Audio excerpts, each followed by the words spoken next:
사람이 타락한 그 상태의 죄성이 어디에 있습니까? 오늘 질문은 나는 왜 죄를 짓는가에 대한 것입니다.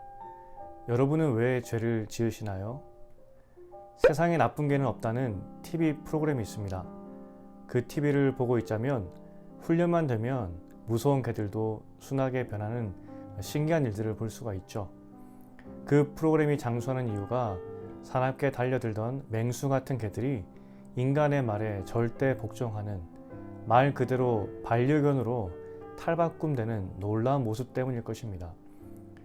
개와 비교해서 미안한 마음이지만 개는 간단한 훈련으로 이렇게 변하는데 사람은 변하기가 참 어려운 것 같습니다. 우리는 왜 죄를 지을까요? 우리의 죄악된 생각과 행동은 도대체 어디에서부터 나오는 것일까요? 먼저 우리는 원죄를 안고 태어났습니다.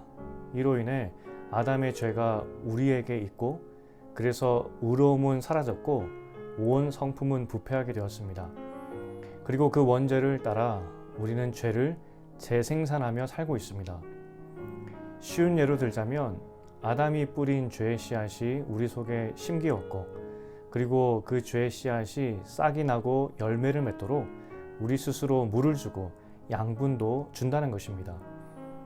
주님을 따르는 우리는 우리 마음밭에 죄의 씨앗이 잘 자라지 못하도록 영양분을 주지 않으려 애를 쓰지만 이미 심어진 죄의 씨앗을 우리는 어찌할 수가 없는 것입니다.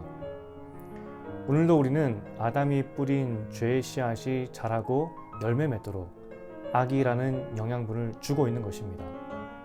그래서 오늘의 결론은 세상에 나쁜 개는 없지만 반면 세상에 나쁘지 않는 인간은 없다입니다.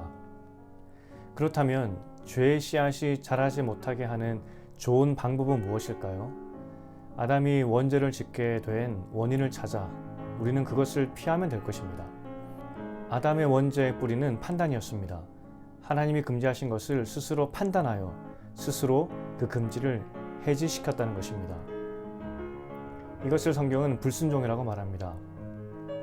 우리는 죄를 지을 수밖에 없습니다. 그런데 우리가 죄를 짓는 내용을 잘 살펴보면 역시 아담의 후예답게 스스로 판단자가 되어 죄를 짓는 경우가 대부분입니다. 내가 판단했을 때 이것이 나에게 더 유익하고 이것이 나에게 더 큰 기쁨을 주기 때문에 내 판단에 따라서 내가 보기에 좋은 것을 선택하게 되는 것입니다. 기준이 나인 것입니다. 그런데 내가 기준이 된 판단의 끝은 결국 아담이 그러했듯 비참함입니다.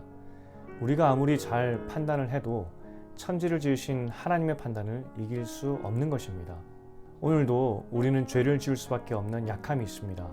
그러나 하나님께 우리의 모든 권리를 드리고 하나님의 판단을 따르고자 했을 때 우리 안에서 새로운 씨앗이 자라고 열매를 맺을 것입니다.